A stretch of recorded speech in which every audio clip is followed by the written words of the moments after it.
So I'm sitting here trying to figure out how to do the opening sting.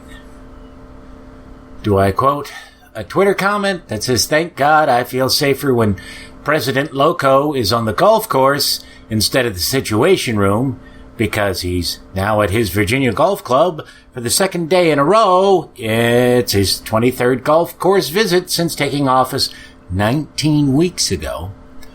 Or do I start out with talking about what Dick Tuck, who was the Democratic Party's campaign trickster in the 1960s, who, when approached during the Watergate hearings by H.R. Haldeman, who was the chief of staff for Nixon, Haldeman said to Tuck, "You started all of this, you son of a bitch." To which Tuck replied, "Yeah, Bob, but you guys ran it into the ground." Hey, poor! Hey, poor! Hey, poor! You don't have to be poor anymore! Jesus is here! Quite an experience to live in fear, isn't it? That's what it is to be a slave. Man, you are one twisted fuck. Nope. I'm just an ordinary guy with... America, fuck yeah! Coming again to save the motherfucking day, yeah! America, fuck yeah! Greetings, fellow worker slaves. Podcasting at 128 kilobits from the Fortress of Squalitude, not far from the redneck Mecca. This is the Atheist in the Trailer Park Podcast. I'm your host, Tucker. Professor Fuzznuts is curled up asleep on the floor. Yes, it's a podcast hosted by a guy and his cat. Get over it. And yes, America will be joining us for this episode. She will not be making her announcement this week for reasons that aren't really worth discussing. Something came up that's delayed her from making her announcement. It's no big issue. Is the best way to describe it. And I'll just get into this because, well, you can tell. I have been dealing with a major bout of depression this week. Yes, I'm on medication. No, there is no danger of me committing suicide. So, don't worry about any of that. I mean, I'm not on the greatest medication in the world, but it's what you can afford. It's what you can afford, and it's better than nothing. In theory, at any rate. So, let me just ramble here, and then we'll get to America. And yes, Fuzznuts, I hear the baby. Come on. America and I talked for 3 hours for this episode. You're not getting all of it. Part of it will go out as the Patreon-only episode. But I haven't edited it yet, so I don't know how much you're going to get. You are going to get her stories about her trip with the members of the Satanic Temple. But, I don't know what, bad brain chemistry, poverty, both, I don't know, is why I've been depressed this past week. I did not set up the GoFundMe for paying for the deck roof yet. I have ran the numbers, and I've done it a couple of different ways. Unfortunately, because I can't get to the goddamn store, because I don't have a fucking car, there's certain things I can't figure out, so the estimate is going to be a little flawed. But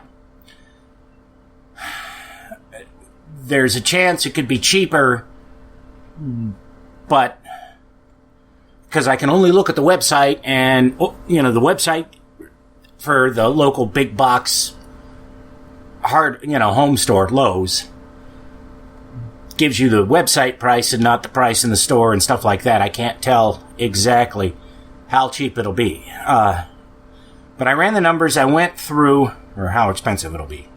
I ran the numbers. I went through the various combinations. I looked at getting a table saw and all the supplies I would need, or I looked at not getting a table saw, not using the lumber that I got free from work, and buying all the lumber. It all works out to be about the same amount. I mean, there could be a $10 difference one way or the other. But effectively, it's the same cost. And the advantage of using me getting a table saw rather than buying all the lumber from a place like Lowe's is that I can then use the table saw to make the raised garden beds I'd like to have for the yard and do some other things. But all that's neither here nor there. The problem I have is that some of the materials, they have 2 different price quotes for it, depending on which kind. And the one kind has a really low price, but it says you've got to order it in a lot of 30 minimum. Well, I don't need... it's rolls of some roofing material. Well, I don't need 30 rolls of this shit. I need like 3. And I don't know if that's the price of like $8 a roll is only valid if you get 30 rolls, or if you can go to the store and buy individual rolls for $8. I don't know. It doesn't say. I can't find it out. So, if you can get if I could get the $8 rolls, it'd shave $100 or more off the cost. But the total cost works out to around $800, not including tax. And I did go yesterday to the local Habitat for Humanity store to see if they had any of the materials that I might need, because you can get them there fairly cheap if they have them. They didn't. They also don't. And I'm not even looking for table saw there, because the odds of there being one for sale when I'm able to get there are none. So, but I have figured it out, and I've got all the prices, and I've even got the item numbers. So if anybody wants to look it up on the various websites where I found the prices to get the quotes, they can check that to see how far off it is.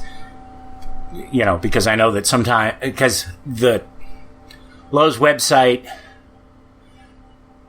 configures itself based on your area, so in theory, it could be possible that somebody in another state could look up on their site, on Lowe's website and say that it's cheaper.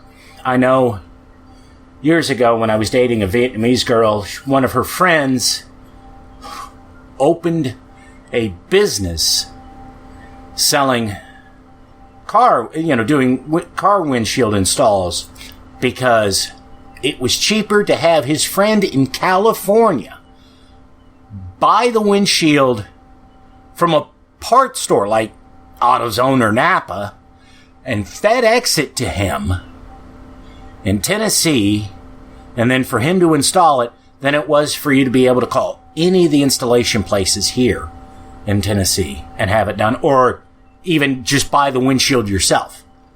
So, yeah, one of the joys of living in this state is we oftentimes pay a hell of a lot more for shit than other places do. But I've been too fucking depressed to do that. I mean, part of it is I hate fucking asking people for money, and the other part is I really hate the idea that I put the thing up there and nobody donates anything. I got the parts to fix the one toilet in the house that's broken yesterday, and I haven't done it yet because I have to wait until I have money so I can afford to order the same parts again in case when I'm putting the thing together something goes wrong. This is the thing about poverty that is really crushing. You can scrape together the amount of money you need, sometimes, not all the time, to fix something, provided nothing goes wrong. So, if I try to fix the toilet and I fuck up something and I, don't have the replacement parts, I don't have the money to do anything about it until I get paid again. And the repair kit was $18, so that's not like a huge amount of money, but it is to me.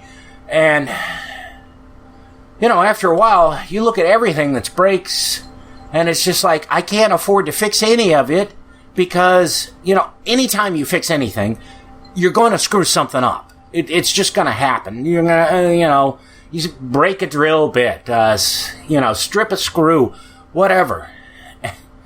And then you're stuck sitting there looking at the thing going, I can't fix this because I just don't have the $5 or whatever it is to fix, to replace the thing that I fucked up while I was doing it. So you just don't want to fix anything or do anything. Which of course leads to more depression because it's such a lovely vicious cycle. Sorry, I'm doing this, but I got to get it off my chest.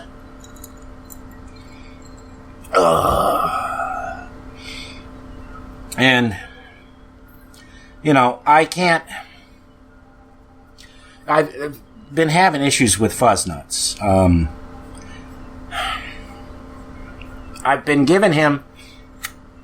He gets a can of dry food, or not a can. He gets, dry food, and I would give him a can a day of wet food because that keeps him from barfing so much.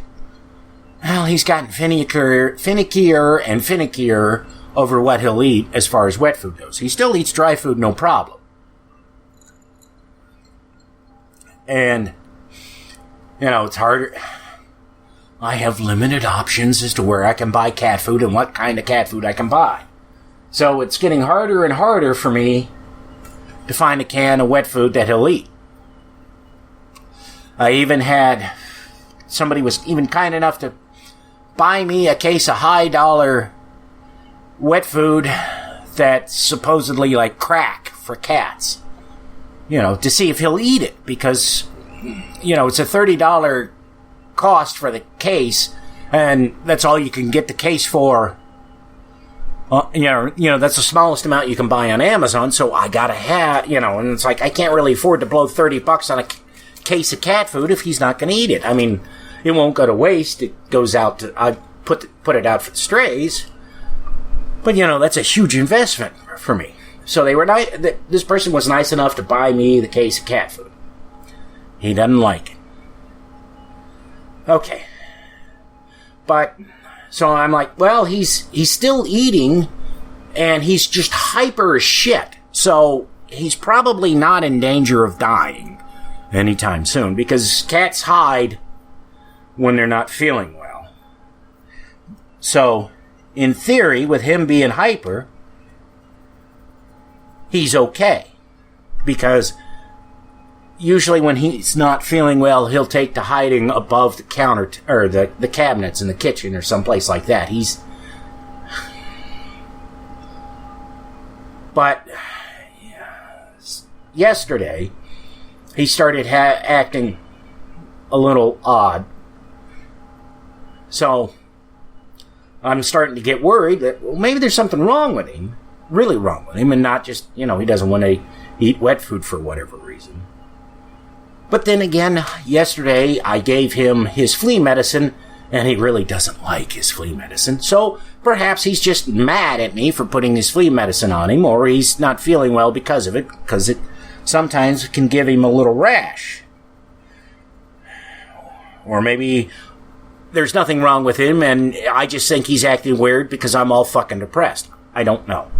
And I can't take him to the vet to find out, because I can't afford it. I mean, it's like $50 just to see him, and if they give him anything, that, fuck, I don't know what the hell that'd be. When I took him after Houdini died, and they gave him all the antibiotics and stuff, that visit turned out to be over $300. I can't spare that now. Hell, I gotta have tests run on me that I can't afford to have done. Not so much because they're expensive, which they're not terribly expensive, but they're kind of costly. But because I fucking have to go when I'm at work, I'd have to take time off at work, and because I don't have any paid time off, I can't afford to miss the work to have it checked out.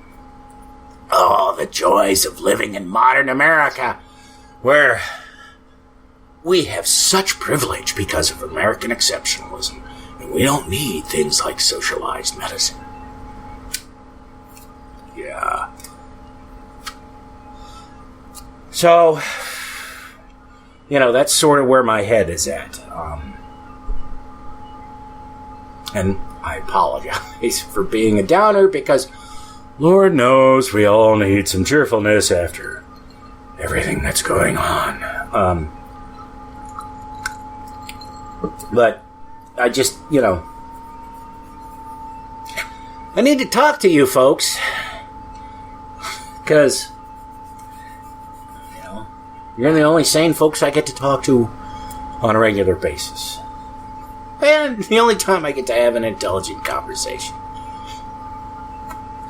I mean, and I'm not insulting America at all, because her and I, we like I said, we talked for 3 hours, and I don't know about her situation, but for me, it was just a relief to be able to have a conversation with somebody who's intelligent, who, shares at least some of the same views as I do on certain things. So. And I hate doing, saying, and asking for any of this. I really do. I mean, twice now, listeners out there have helped me save the Fortress of Squalitude. And I really appreciate that. I do. And there are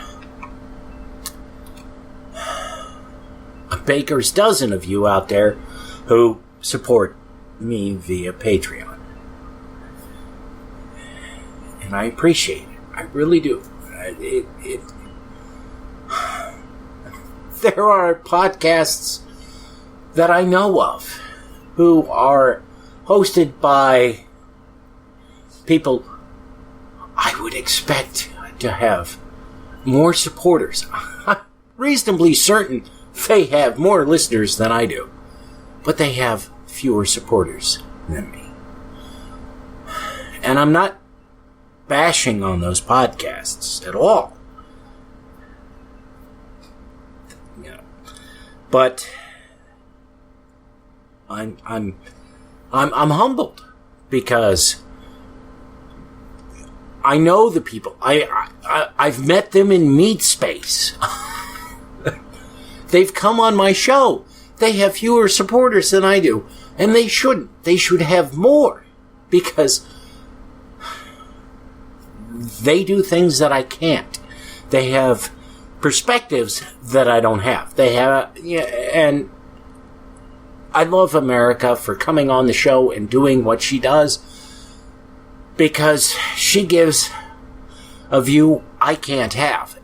These podcasts have a view broader than what this one has with America, and yet they don't have the same level of support.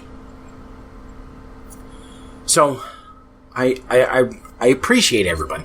And the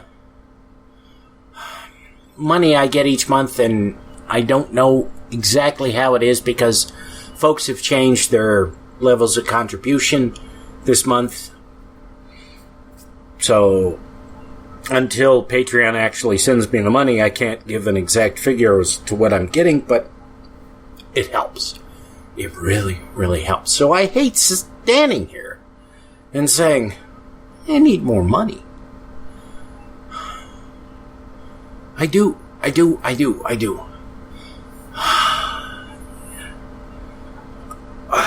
Because, the Apostle Matthew, who does In the Name of God, the podcast, as I've said before, ran the numbers and found that most podcasts out there that are currently putting out episodes. Forget all the podcasts that pushed episodes out and then quit producing them. But just the ones that are still putting out episodes have less than 100 listeners. I'm more than double that. So I'm grateful. But, you know, and forget the fact that I get support in a lot of other podcasts out there, which are probably better than this one. Don't get any at all. Have no support. I'm hugely humbled by the fact that anyone, let alone the baker's dozen who support me, agree to donate. I really am. But, yeah, if everybody out there listening to this podcast gave just $1, I'd be out of this beer can in a year. But I don't expect that because I know so many of you listen to, you know, one episode, quit because it's not what you're looking for. Totally fine. Or you listen so far along and you say, he's covering stuff I'm not interested in. I'm moving to something else. Understandable. I get it. I get all of it. I just wish there was some way I could figure out how to come up with an idea that would get me as many listeners as some of the larger podcasts out there have, so that I could get enough support, not to quit and podcast full time. No. I don't expect to be that good. But just enough so that I can have some dreams. I mean,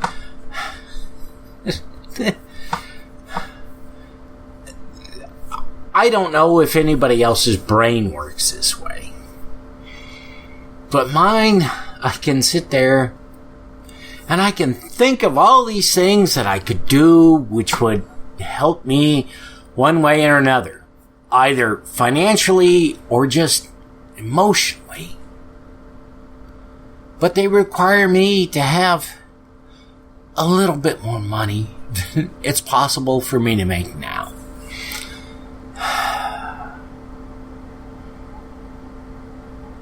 And it hurts me. It makes me not want to think about things.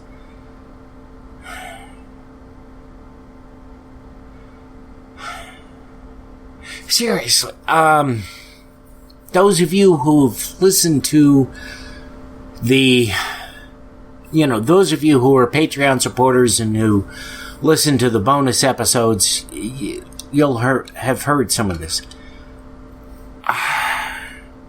I have this idea for a car, customized car, blah, blah, blah, just for, it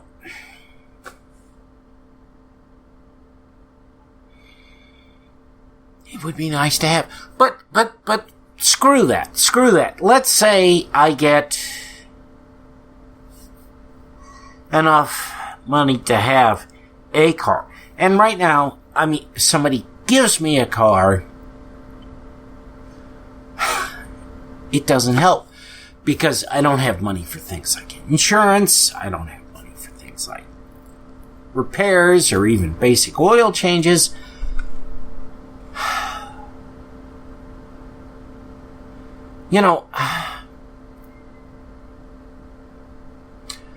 When I was in high school,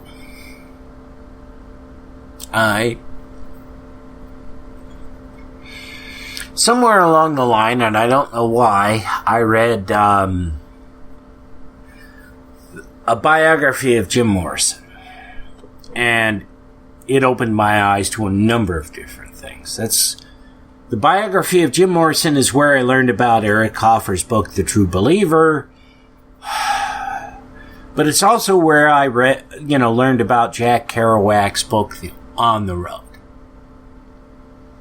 For those of you who've not read it, On the Road is a fictionalized account of Jack Kerouac and a number of influential people from the 50s and 60s traveling across the country. And it was beautiful. I read it,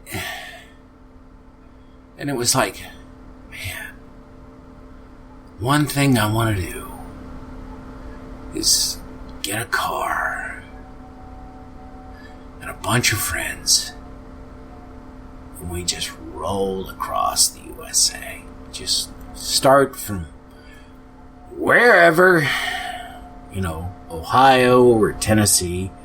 We all pile into the car and we drive cross country to California. Never had the money to do that.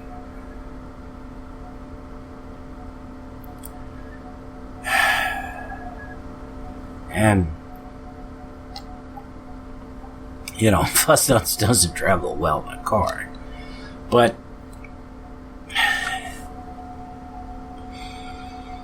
I would love to do it. I mean, the closest I came was a dozen years ago, when after an ex of mine and I split up, and I bought off of eBay a classic car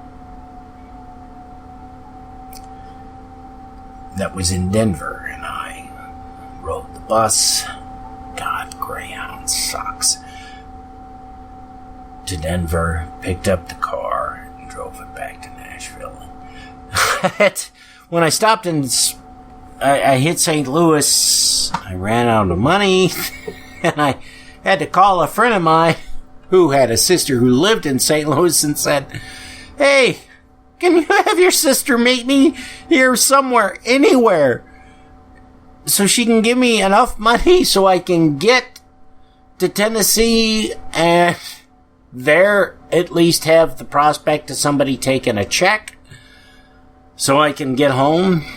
And he was good enough to do that, and his sister was good enough to show up and bail me out.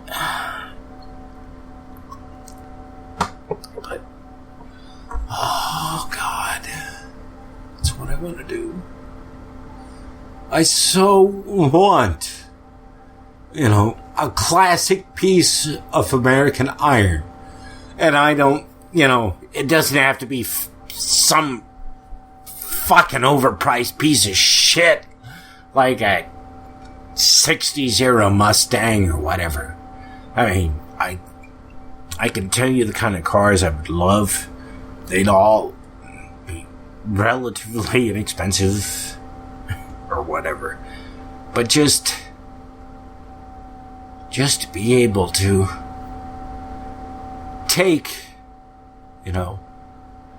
a vintage car. God, ideally, just because the weird way my brain works, I would love it to be, a somewhat obscure make. Studebaker, a Packard. I mean, Dream Wish, if you're a Patreon subscriber, what it would be. It'd be a customized Studebaker, but fuck. Just a classic piece of American iron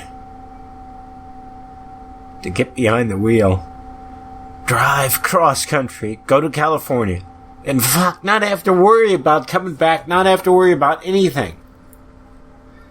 But I can't do it. I mean, even if somebody gave me my dream vehicle, I couldn't do it because this goddamn shithole of a place I live in needs so much work. Sorry.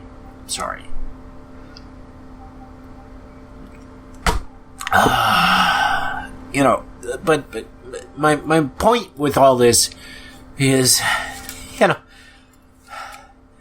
I can imagine, give me a budget of $1 million and I can imagine ways to design a car that would just fucking floor the people at General Motors, Honda, Toyota, any major car company you can name. But my brain cannot figure out how to fucking do the basic shit to get me, a $500 or less piece of crap that'll blow itself to pieces in a month.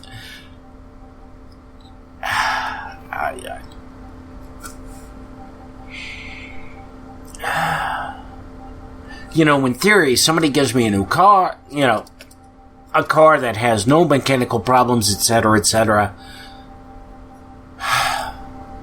I could find a better paying job in a month. In theory. In reality, I don't know. And I'm scared to take the chance because what happens if 2 weeks into the job, the car that I've been given blows itself to pieces and I can't get to that job anymore? Fuck, I gotta go grovel to somebody to get an old job back that I know I can get to, or I just gotta roam around looking and hoping I can get a job. And hoping my landlord will be sympathetic to my situation, which he may or may not be. I don't know. I do know that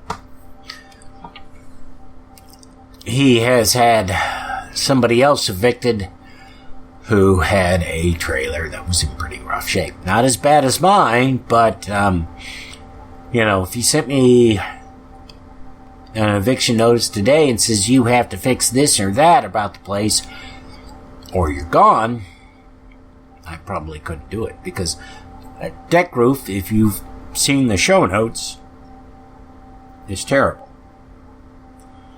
And, the carpet needs to be replaced in the trailer. The deck needs to be painted. Some of the skirting needs to be fixed. And I can't really afford to do any of it. In theory, I could if I had time and I could save money, but all of that just seems like climbing Everest to me at this point.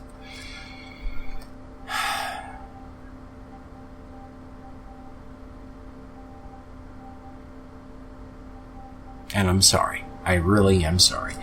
I hate. I can't be the happy voice in your ear with all the darkness we have going on in this world right now. You should be able to tune into this podcast to escape the shit that's going on in your life and in the world. And here I am probably describing things that are as horrific or even more horrific than what you experience, let alone what you see on the news. Not that what I have to deal with is any way comparable to being mowed down or stabbed by some religious lunatic, but I think you get the idea.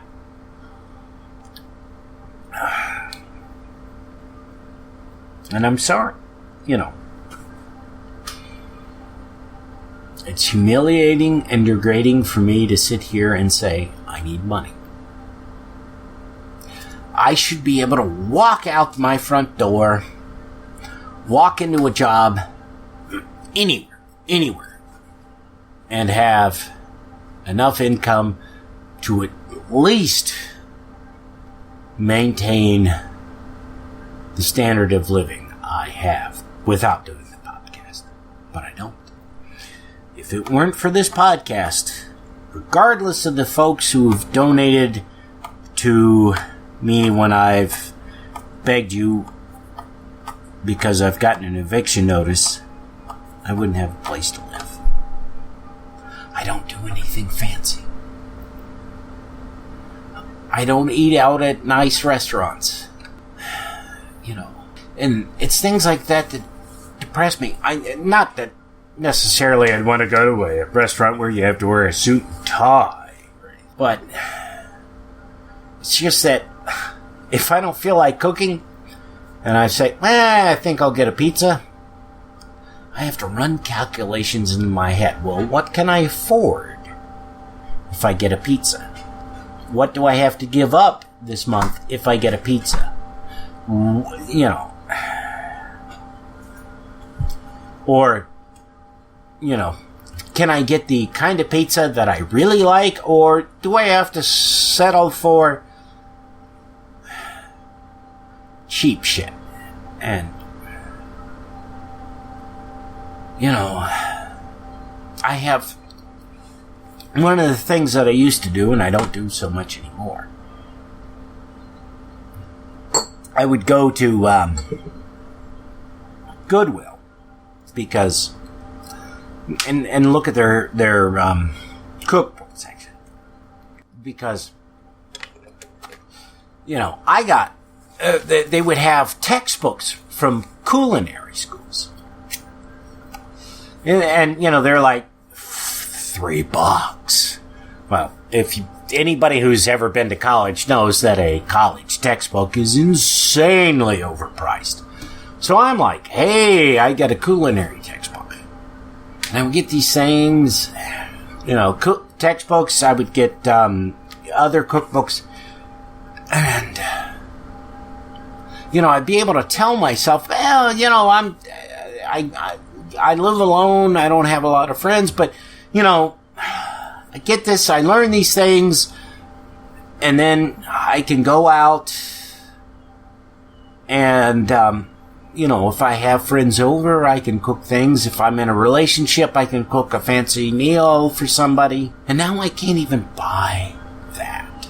I mean, I can afford $3 for a cookbook or whatever, but I can't buy that I'll be making whatever fancy meal it is for anyone but me. Because there's not people around here who share the views that I do so much, at least so far as I can find. I mean, you know, I'm sure there's plenty of atheists out here, but I can't really afford to be public about me being an atheist in this area because there are going to be repercussions. I know for a fucking fact the owner of the company I work for is a devout Catholic, and if he found out I was an atheist, I'd probably be out of a fucking job, which would suck ass, almost as bad as my job sucks ass.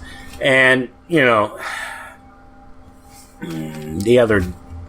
last weekend, I didn't mention this, but, my landlord had a religious barbecue here in the trailer park.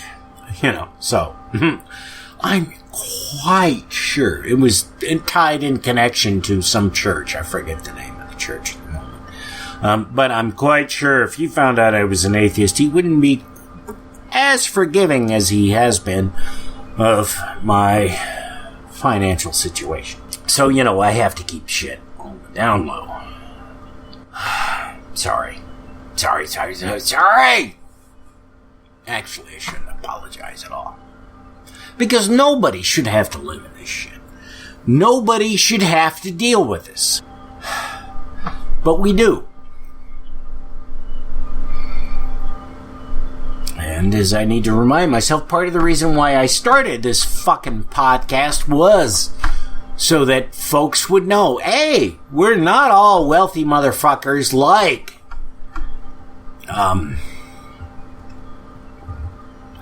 you know, Bill Nye or Richard Dawkins.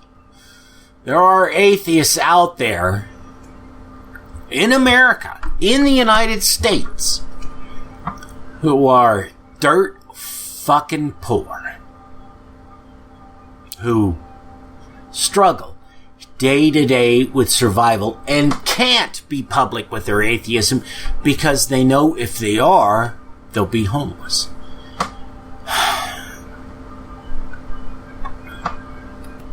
And I know I have it easy.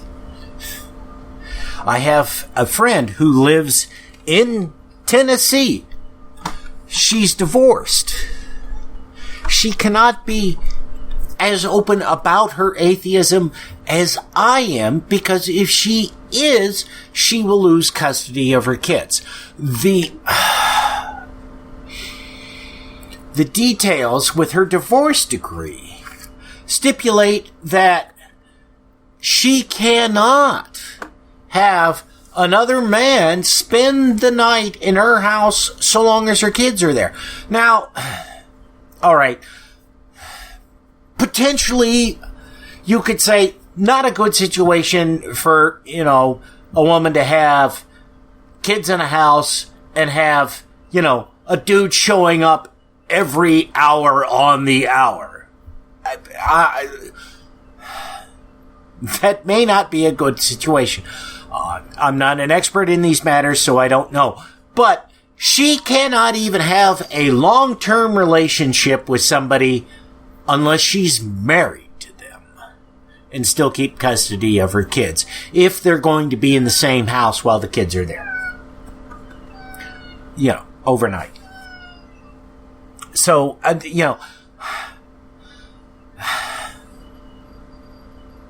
it is unfathomably hard for me at times. And I have it good because I am a white fucking male who's straight.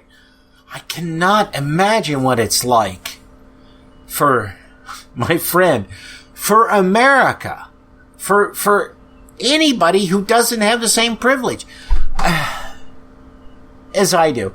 And yet, even with all the fucking privilege, I'm sitting here saying, hey guys, can I have a little something from something? So I'm not stuck eating cat food? And I don't want to do it. They don't want to do it. But I can't sort out the future because I'm so busy focused on surviving day to day. And I will try to get the GoFundMe thing going so everybody knows what's happened, who's donated what this week. But I don't know. I don't know when this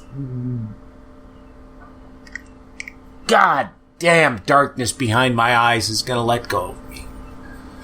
I really don't. I just want to curl up and sleep all day. But of course, if I do that, I feel depressed because I haven't done anything. I've just curled up and slept in the bed all day. But it's hard. I mean, there are ways out. I somehow, as Buckminster Fuller said, humans have a talent for survival. We'll get out of this, but I don't know how.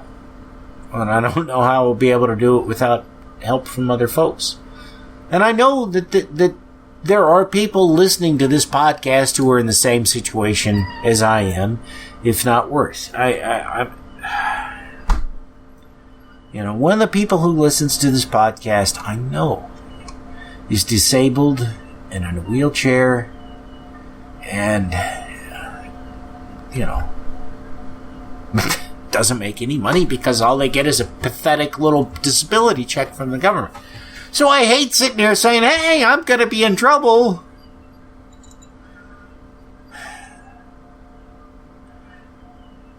But, I have to. If I had the money to give to that person, I would. I'll reveal a bit of a secret. That person is a friend of mine from high school who, I've known for years and who has done a lot for me. And I can't help them. I can't get them out of that shitty situation they're in. I mean, they are literally living in a house they're forced to live in because it's all they can get with the Section 8 housing. And their ex-husband has moved in next door just so he can find out ways that she's doing something that violates something so he can not have to pay her the pathetic amount of alimony and child support he's been paying her. Or rather, not been paying her. And yet, she has helped me out. It shouldn't be like this. Nobody, none of us should be begging for fucking money. There is ample amounts to support all of us. To go back to Buckminster Fuller, he had this thing called the World Game.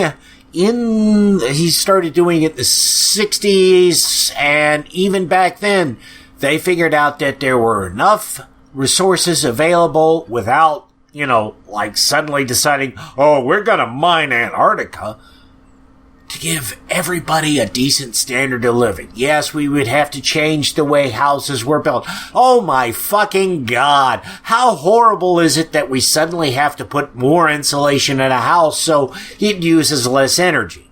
Those kinds of things. Not like, oh, everybody's got to give up a car and go to a bicycle or what. No. But nobody wants to do that shit. Damn, this is a hell of a rant. I'm sorry. I'm sorry. I'm angry. And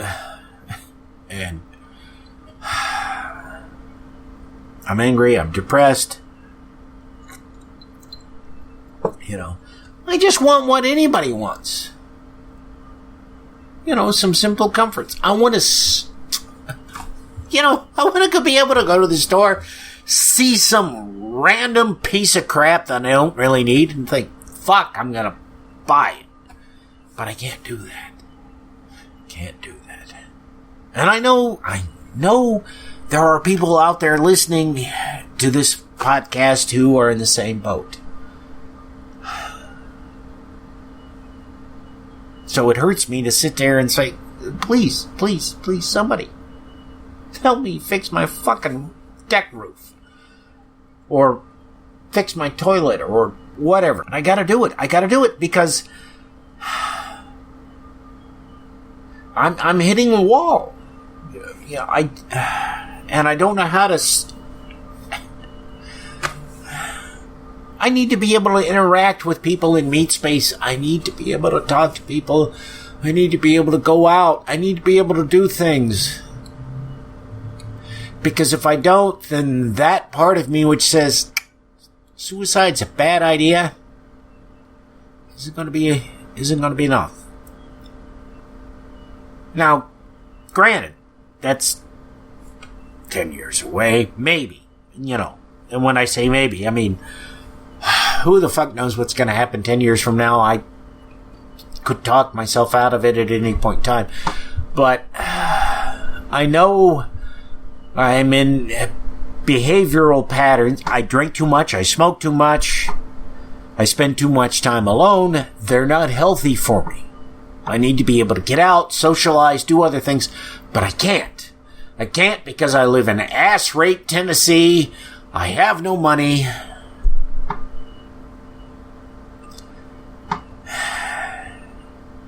And I want to see the future. I want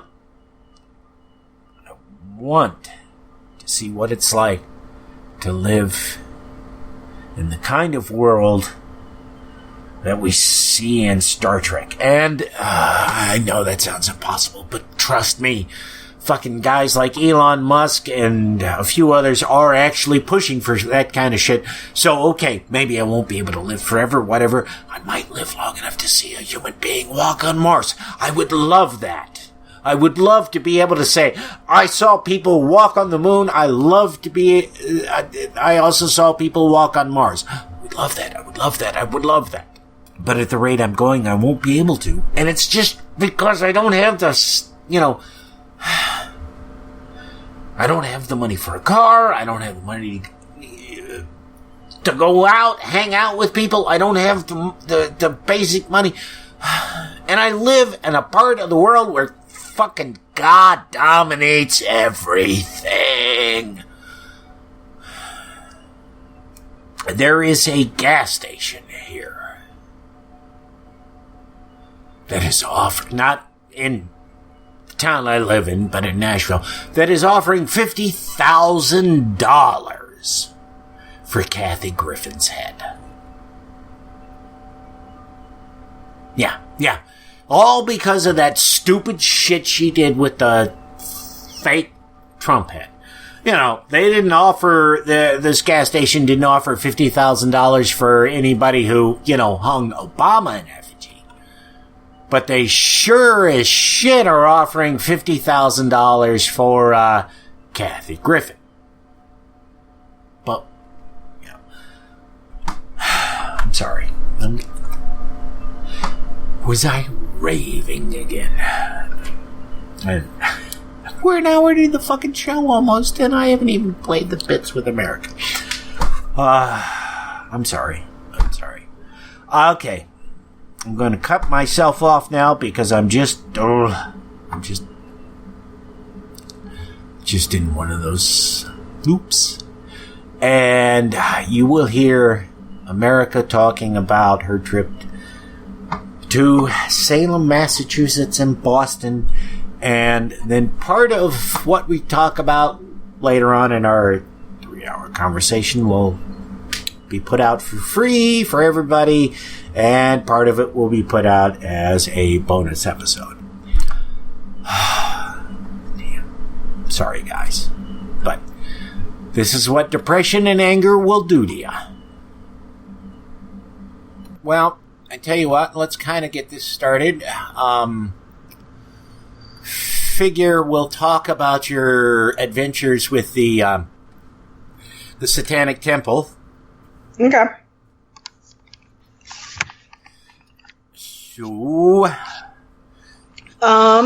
So adventures in Satan Land. So I am a council member for the Arizona chapter of the Satanic Temple, and it has become an annual pilgrimage for my chapter heads to go visit Salem and one of the co-founders, Lucian Graves.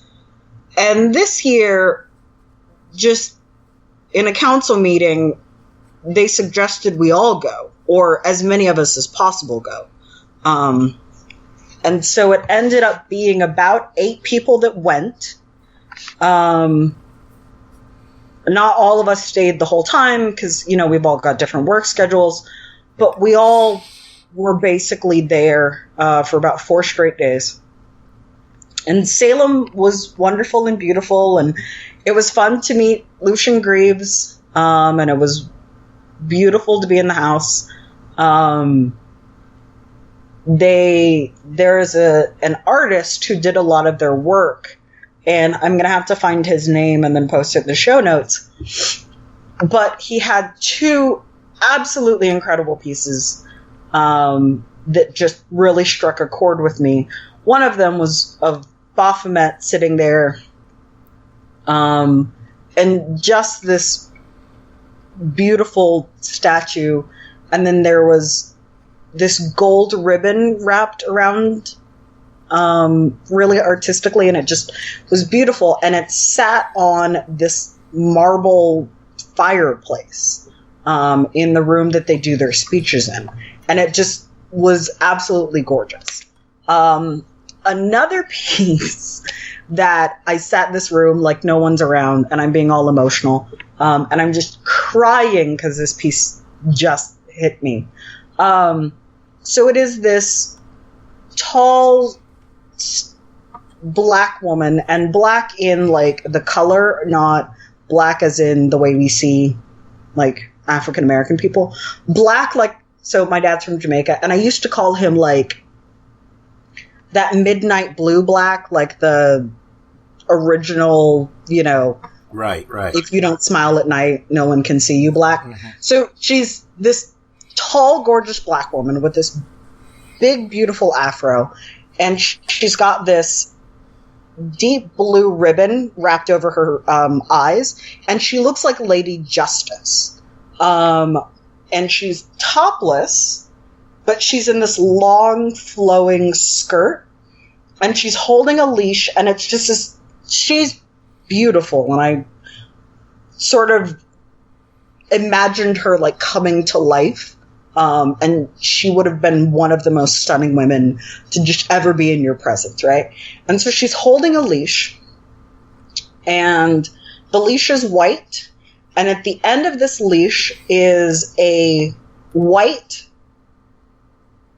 humanoid figure with sort of like clawed hands and feet and a pig's tail, and they seem to be covered in fur. So it's an animal, humanoid, porcine kind of combination with a KKK hood over its face. And they are on two pedestals, and the woman is above the person, the man, I guess, in the hood. I didn't notice if it had genitals. And it's a fairly large piece, so the man was probably, I don't know, my dogs, I've got a Chihuahua that's like 3-4 pounds, so the man is about that size, and so she's probably, I don't know, 2 feet tall. So it's a rather large sculpture, and it just was beautiful. I stood in there and like fucking cried for a while. And so I knew it was also an art gallery, but I didn't know what kind of art would be there, and it was fucking incredible. So if you are ever in Salem, Massachusetts, the Satanic Temple is also the Satanic Art Gallery, and it's on Bridge Street, 64 Bridge Street. And you should definitely check it out. It's only like 30-minute train ride north of Boston. And so it was wonderful to be there. Our council in its current formation is actually the second council. The first council lasted about a year. Our chapter is about a year old. And, you know, people move and things happen in their life. So there was a complete restructure. And so we're all new. And our council's 13 people, which I kind of love. And we formed this new council right before Christmas. So as friends and knowing each other, we're pretty new. Some of them had known each other before, but I definitely only met these people 6 months ago. And our council meetings are every Tuesday. So we've all been friends approximately 6 months. And it was, I think it went incredibly well for 8 people who are recent friends to have this experience together, because there was no fighting, there was no drama. I accidentally ate 4 pot cookies and was stoned for 2 days and wandered off to Boston without telling anyone. So that was a problem. But other than that, we just had a great fucking time. So that was really cool. Oh, I met Black Israelites. And I'd heard of Black Israelites, but I'd never met them in real life. And so I have wandered off to Boston, and I'm stoned out of my fucking mind. And I've been taking lots of pictures and video and things. So I'm not conscious of the fact that my battery is dying, which becomes a problem later, because then I fall asleep for several hours, wake up, and have no way to contact my friends and tell them, oh, hey, by the way, I'm in Boston. So I'm taking video of the Black Israelites, And they're basically it's this weird black power kind of religious, a little woo bullshit. And they're basically saying things like, when Jesus comes back, white people are going to be slaves because we look like Jesus, and they're using, the few descriptions of Jesus there are in the Bible. I'm not sure why they think white as lamb's wool or something suddenly means that he has an afro, because white as lamb's wool is a color description and not a texture description. And somehow they took that to mean afro, and then something about his hands and feet being burned and all this shit. So it was just a very interesting experience. So while we're there, it starts to get a little heated, and it is in this big downtown mall area, outdoor mall. So they're standing there and they're doing their street preacher thing, and they're pissing off random white people that are walking through the crowd. And there is a semicircle of people in front of them, and we're letting people through, and I have my back against a store window. So it's starting to become a bit heated, and this beat cop walks by, and he's going to bust this up. So the crowd starts to say, let him speak, let him speak. And it's getting even more heated, and there are these guys that are getting in their faces, and the guy that's preaching has brought dudes to be his wall. So there are these huge black guys that are getting ready to, and one random white dude, and I didn't get that. And I don't mean white like just a fair skinned, he could be anything else. I'm talking Aryan princess, Hitler's dream, white boy. And I'm like, what are you doing here? But I'm too stoned to actually think about that at the time. So he's got his wall of people, and this guy keeps trying to get in his face, and the cop is trying to break it up, and we're all being assholes, and we're chanting, let him speak, let him speak. And I'm, again, fucking wrecked. I don't know what's going on, but I'm going with the crowd. And the cop is standing in front of me. There's a woman to my right, and there are two people to my left. And the cop basically just turns around and is able to, with his shoulder, slam into myself and the woman to my right, and bounces us off the wall. And then does it, steps forward, steps to the side, and does it again to the two people to the left of me. And he's not taking anybody's shit. And so that's when everyone's like, oh, okay, this is probably the time we should leave. So then the crowd disperses, and the guys are like, oh, we're in Harlem, yada, yada, yada. I'm like, you assholes came from Harlem to Boston to do this shit? Whatever. So we all leave. And unfortunately, I have to see the same officer later to get directions to get back to Boston Gardens. Oh, here is my complaint about the city, and I fucking wrote a letter to the mayor, and I refuse to give my name so I don't get in trouble for it. There is not a motherfucker in that city that knows how to give fucking directions to the train station.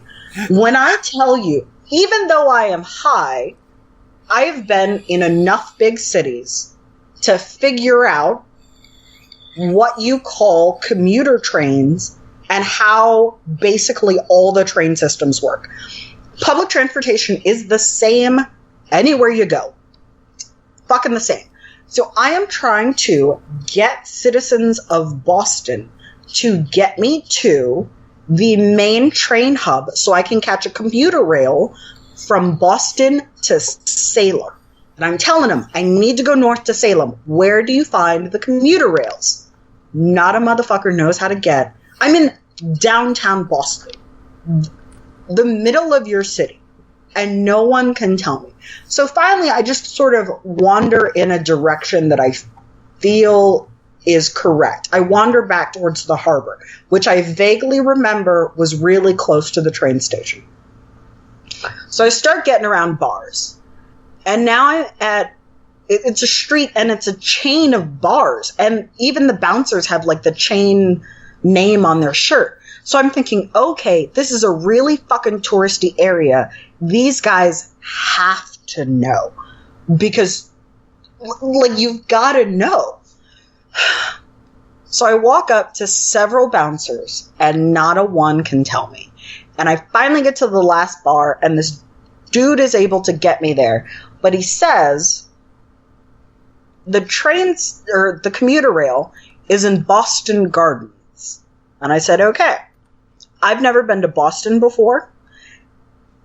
Boston is the name of a city. Garden is a fucking place you assume plants exist, right? Yeah. That's what you think when you hear Boston Garden if you are ignorant of everything else.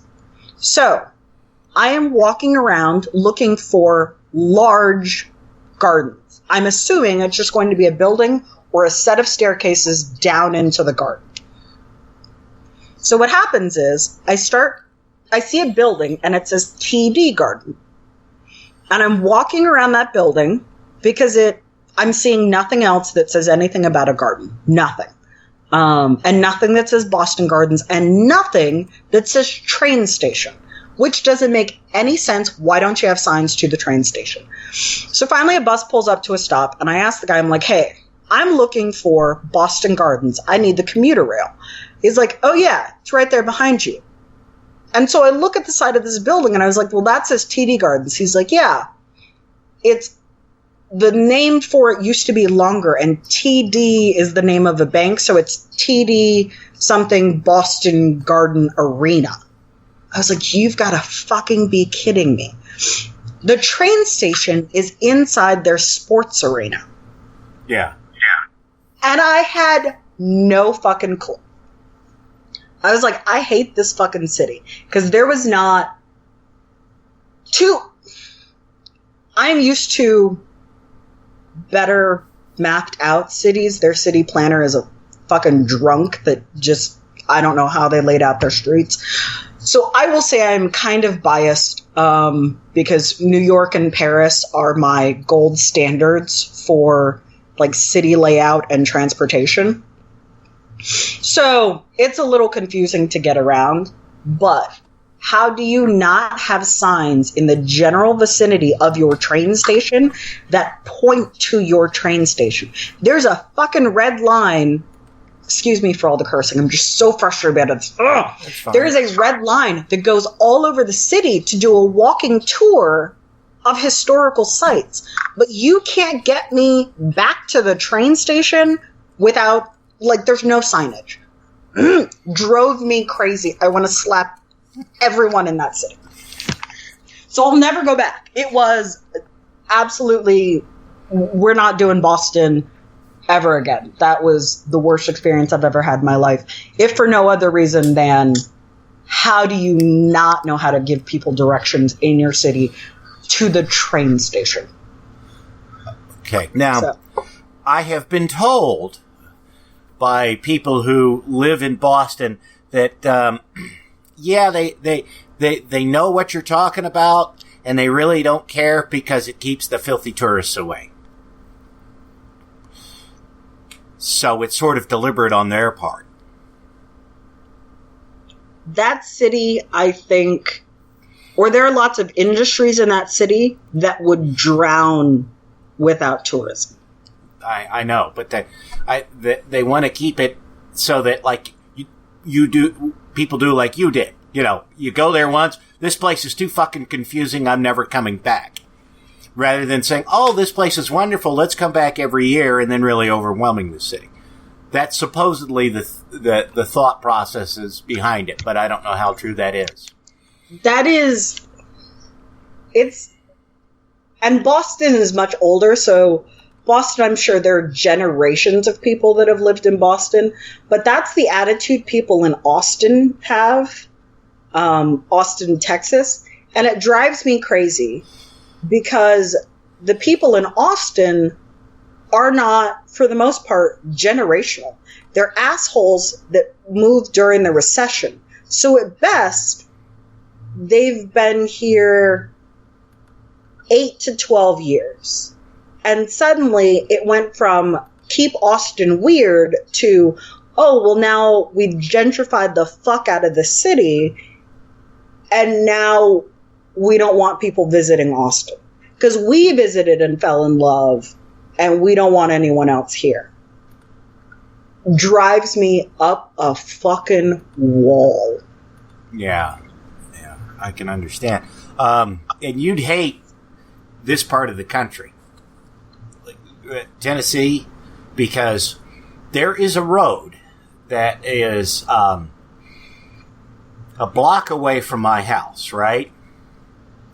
Uh-huh. And it runs from a town north of here all the way into Nashville, and its name changes constantly. I would have a stroke. That would stress me out so much. And what's bad is people will refer to it by either the name, the name that is longest with it, or they will refer to it by whatever name it happens to have in the certain section of square blocks, and you have no idea, because, if you don't live in that section of town, you don't think of it as that name. You think of it as the name nearest you. That would drive me. There's a road like that here in Tucson too. And it when I first moved here, I didn't understand what people were talking about, because it within the city is two names. It goes from like Oracle to Main Street, and then goes down into downtown and changes names again once it's left downtown. And then north of the city, it becomes like Interstate 77. Well, and so not even really north. Yeah, north of the city. So depending on where you live in the city, it's got 4 separate names. And I didn't know that, but it's the same one road. I want to strangle everyone who was like, yeah, we'll just change it. No, leave it 77 all the way through. Oh, well, this one's got probably a dozen different names along its length, and it's not the only one like that. We've got tons of them like that. And in fact, my dad used to live on a road in another town here, and that road was Anderson Lane, okay? At the very edge of the zip code for the town he lived in was another Anderson Lane with identical street numbers in some cases. So, what? Yes, so they were always having problems with their mail ending up on the other side of town, and vice versa. That sounds horrible. Yeah. Absolutely horrible. And and it wasn't like, well, they didn't, somebody, it's a north road, North Anderson Lane or a South Anderson Lane or an East Anderson Lane or a West. No, it was just Anderson Lane. We do the, Avenue Street for numbers. So there's 6th Avenue and 6th Street. And I don't know how far that goes. I think the streets go higher than the avenues, because I live off 36th Street. But it's frickin' confusing. And I think it's the streets that go north and south, and avenues go east and west. So oh my God, I hate that. I don't know who thought that was a good name either. Oh, and something else. If you don't know Spanish or know a lot of the native tribes that are local, you gotta have people spell out their street names, because if you don't speak Spanish, it is very easy to screw up the name of a street, and then I am looking for something that is not what you said because you said it incorrectly. So that was a whole bag of fun to learn, too. I'm going to be a city planner and build my own little perfect place out in the middle of the desert, and no one can come there but me. Okay, now you kind of reminded me of something that I wanted to ask you about. Sure. Have you ever seen it was an HBO miniseries, and it's now on Amazon, so you can watch it that way if you don't have HBO and you want to see it. It's called Angels in America. I have not seen that one. Okay. It's based on a play by a guy by the name of Tony Kushner. He's written a lot of things, and the play is sort of an issues play, right? Okay. And I remember when it came out because it made a huge splash, and it's like, well, I live in, fucking ass rape Tennessee, so I'll never get to see it. And then they made the movie version of it, or the TV version of it. I just found out about it, so I watched it. And when it came out, everybody made a big, huge issue over it because they talked about the character of Roy Cohn in there. Roy Cohn was an asshole lawyer who was Donald Trump's mentor. Mm-hmm. And Roy Cohn was a gay man who denied he was gay, and who he basically, he not directly but indirectly murdered some people. Mm-hmm. He just one of the worst human beings to ever walk the face of the earth. And all the publicity I saw when the play came out talked about Roy Cohn. Well, with Trump being president, I figured it might be a good idea to watch this on since it focuses on Roy Cohn. Well, that turned out not to be the case. I mean, he's a character in there, but it doesn't really focus on him. It's the main focus is on a gay couple and a Mormon couple. Uh-huh. And there's connections between the two couples to Roy Cohn, so that's how he fits into it. And it's set in 1985, and it's on the gay couple. It focuses on parts of the relationship because one of the men in the relationship is HIV positive, and he's got full-blown AIDS.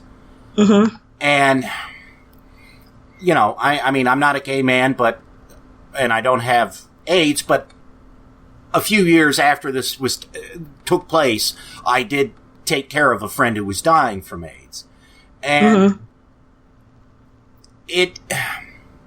parts of it kind of bothered me because it didn't, bring anything new to the subject, and I thought it left a lot of stuff out. But, while I'm watching it, I'm thinking, I'm not sure if I'm in the target demographic for what this is aimed at, because, you could argue it's aimed at for, straight people who have no idea what it was like to be gay when the AIDS crisis was just killing people left and right. I'm not a gay man, so there's probably subtle things in there that gay men would pick up on.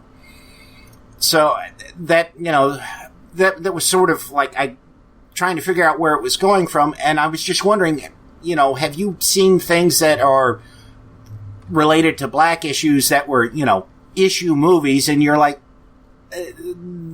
this isn't quite right, it's not really what it should be about? I hope that made sense. It does make sense. I mean, I've heard criticism of that with Dear White People, both the Netflix show and the movie. And I mean, I kind of enjoyed them, and perhaps I get that there was a deeper meaning, but I was like, oh no, that was just a really good movie, and I hope everyone takes, a message from that. And I should probably go back and watch them again. I don't want to say Medea is like that. I hate to think that. I've never seen any of the plays, and so I would kind of like to see the play rather than the movie, because I always feel like plays and books are much better at conveying a message than a movie. But when I do watch those movies, and again, because it's a movie, I feel like a lot of it is changed to make it more entertaining. But I feel like there is a message that is trying to be portrayed that then I feel like in just being a movie is ruined. I can't, when I look at like biopics, I just get mad because I feel like movies screw things up. So it's really hard for me to be, oh, this message wasn't taken right, it shouldn't have been like this, because I just think all movies kind of fuck that up. Yeah. Yeah, the one thing that got to me about it was there was a scene where the one character who is sick is, it's the middle of the night, he's in pain, he's got a fever, he's sweating, he's crawling across the floor, there's blood everywhere because he somehow cut himself or something's happened, right? To cause him to bleed. And, right. His lover, finds him and calls the paramedics. And the thing I can remember, though, dealing with my friend Jim who had it, was that there was, if he cut himself, people around him would freak the fuck out, because A, they were worried about possibly, some of them were worried about getting infected by it. And, others like me were worried, oh shit, he's cut himself, that may never heal. Right. Or he may get some kind of infection from that and that could kill him. And there was nothing like that in the, in the show. It's actually it's a really good piece. I found, I think the second episode, because it's a 6-parter, I think it was about the second episode it really picked up and started getting really, really good, I thought. But I just wondered, because I knew I figured you would have had some experience where you'd seen things that were, issue movies that you would have personal experience with, so you could, in theory, somehow relate and tell me if I'm right or if I'm crazy. I always just think it's because of the movie. I'm trying to think if I've just sort of stopped seeing movies unless it's a documentary. And I don't watch too many of those. I've stopped thinking any movie or any TV special is going to appropriately convey the message.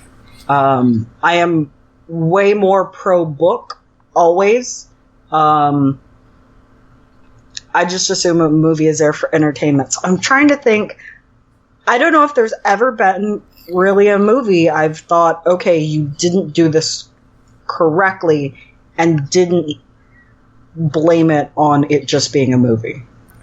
Well, I mean, the series was, the TV version was written by the guy who wrote the original play, and he and the director worked very closely together, and supposedly the only things that they changed were stuff that they could do in the stage version that they couldn't do in the film, or, on the TV version. So it's not like, somebody... So that's really interesting, because then it would mean the same issues would be there in the play. Because I think what happens when a message gets lost is that there's so many things that have to get cut. I mean, a 6-episode show should really kind of be on point, because you have so much more time to explain and delve into little details. Yeah, well, the play was 6 hours. They would split it up over 2 nights. Yeah, so that would mean if the message didn't come across, then I would think the play would be messed up too. Yeah. That's interesting. Well, and also it's interesting because I don't remember, I read extensively on it because everybody was describing it as being, hugely visionary, groundbreaking, and all this. And I'm not familiar enough with what was going on in the theater at that time to know if that's accurate or not. But there's definitely some brilliant pieces of writing in the play or in the show, right? And but there was almost no talk of the gay couple or the Mormon couple. So I go into this thinking it's going to be all about Roy Cohn. Right. And there's nothing there. I mean, there's not nothing. There's, he is maybe 1/5, not even that, of the, he's probably like, I don't know. I mean, he probably, out of the whole 6 hours, he's probably on the screen for maybe half an hour, maybe 45 minutes. I find it really interesting then that do you think maybe because of the region you're in? Because if he's not there for very long, how did he become the focus? Well, he would. I wasn't reading about anything local because they wouldn't cover it. It was all national stuff, like Newsweek and Time and things like that. I think the reason why he became the focus of it in the media was because they didn't want to talk about it being a play that features prominent gay characters. That makes a lot of sense. And when was this again? How recently? The play came out in the early 90s, like maybe 93, somewhere around, somewhere between 90 and 93. I think it was like 93. And then the HBO version came out in 2005. And I didn't know I knew there was an HBO version, but I didn't realize it'd become available, and I'd forgotten about it until, I got to thinking. Roy Cohn was Trump's mentor, and there is, Angels of America is about Roy Cohn. So that's what I went and looked for it for. Was Bush still president in 2005? Yes. Okay. I wonder if that was probably it. We were not.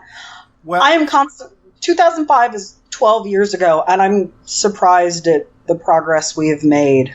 Well, yeah, but all the hype I saw about it, was when the play came out. I saw very little discussion of the HBO series. Because I didn't pay any attention to that because I didn't have HBO, and I think I was still on dial-up in 2005. So there wasn't, get me downloading it wasn't going to happen. Right. So I switched over at some point in 2005, but I don't remember because I was working at the Foundry, so I was often tired and didn't have a lot of time for much of anything. But no, I like I said, it just kind of sat with me like that, and I wanted to discuss it with somebody who I know was, sensitive to similar issues, even if you hadn't seen it. Gotcha. But you would probably like it because, if for no other reason than the Mormon couple. Because that's a really weird dynamic in their marriage. Not unsurprising, because of what all goes on in it, and probably you will find a lot of that familiar. Yeah. There is this hard-on within the atheist community. So I'm not anti-theist at all. I'm very much a, live and let live and, do unto others. And there is a hard-on within the atheist community for Muslims that my exposure with a lot of Muslim people is through my hospital. So anyone that I know that is Muslim is either a doctor or some sort of cancer researcher. Only experience. But Mormons, and so the hard on and hatred that some atheist people have for Muslims, I just don't get.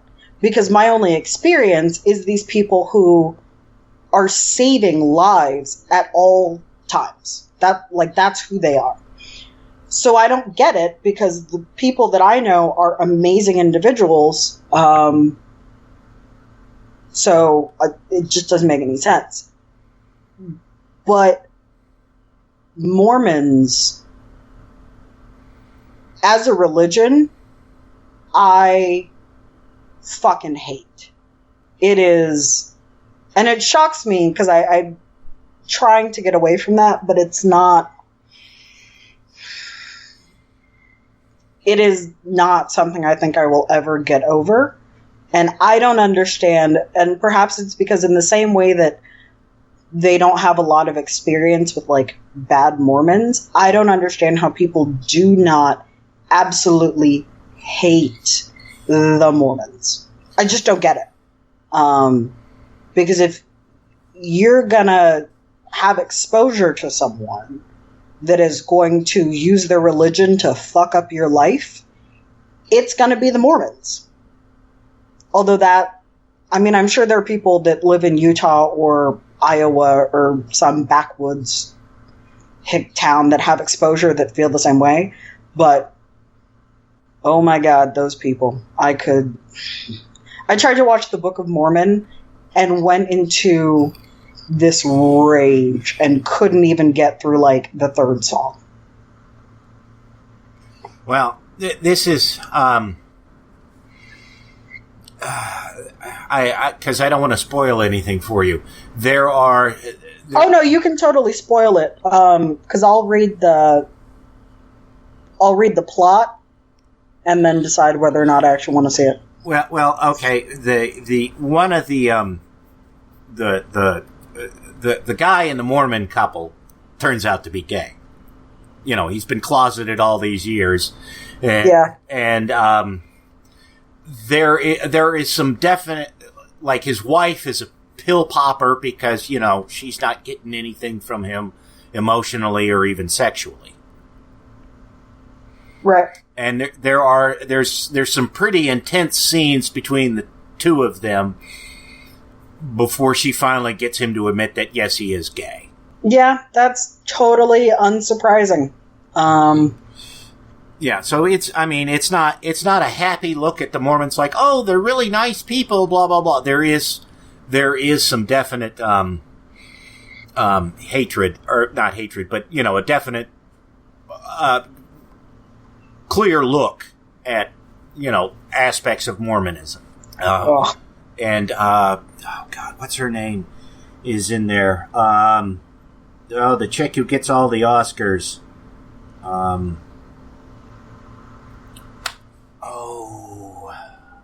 Meryl Streep, she's in that. She plays the mother of the gay Mormon. Okay. And Emma Thompson is in there. I don't know who that is. Do you know who Kenneth Branagh is, yes? Nope. Okay, did you have to watch a lot of Shakespeare movies when you were in English class in high school? Nope. Did you watch any? Half my English classes didn't, like, the kids in my class had never heard of Shakespeare. Wow. Kenneth Branagh, he did the first Thor movie. He directed that. But in the late 80s, early 90s, he was married to Emma Thompson, and they made their name by doing really lavish and elaborate Shakespearean film adaptations. Gotcha. I mean, when his Henry V came out, they were comparing it to Laurence Olivier's version. Okay. So that gives you, and she's gorgeous, absolutely gorgeous. She's been in a bunch of different things. She's in that. A lot of the characters play multiple roles. So you know, like, she plays his, the character with AIDS, she plays his doctor, and she plays a homeless woman, and a couple other characters I'm not going to tell you about. Just to be mean. And Jeffrey Wright is in it. He does a really good job. I have never heard of any of these people, Tucker. I know who Meryl Streep is, and you're just naming people, and I'm like, wow, I'm super out of the loop because I don't know who any of these people are. Well, the only reason I know who Jeffrey Wright is, I mean, he's been in a bunch of things, but the only thing I ever saw him in was he was in a movie which I know you haven't seen, which is Casino Royale. Yeah, I haven't seen that. Yeah, he played Felix, the CIA agent. He's been in a couple other the Daniel Craig Bond movies, but that's how I know him. But I was really surprised at his character in there because it's like, damn, that's some good acting. I hope he got nominated for an Emmy or got an Emmy for that role because he really he's another one who plays multiple characters, and I was taken aback because he looks and acts so dramatically different in two of the roles. It was like, wait, is that him in both roles? How is that possible? Huh. I'm going to have to look him up now. Awesome. Yeah. Okay. That's it for this episode of The Atheist in the Trailer Park Podcast. You can subscribe to the show on iTunes, Stitcher, as well as just about anywhere else podcasts can be found. Many of the episodes are also on YouTube. Follow the show on Twitter. @TParkAtheist is the show's Twitter handle. It's on Facebook at facebook.com/trailerparkatheist.com. If you happen to like the podcast, please rate it on iTunes. If you'd like to support the podcast, there's a donate button on the show notes page. You can support it via Patreon at patreon.com/TNTucker. Thanks for listening. Say goodnight, Fosnuts. All I know is this violates every canon of respectable broadcasting. Damned cat.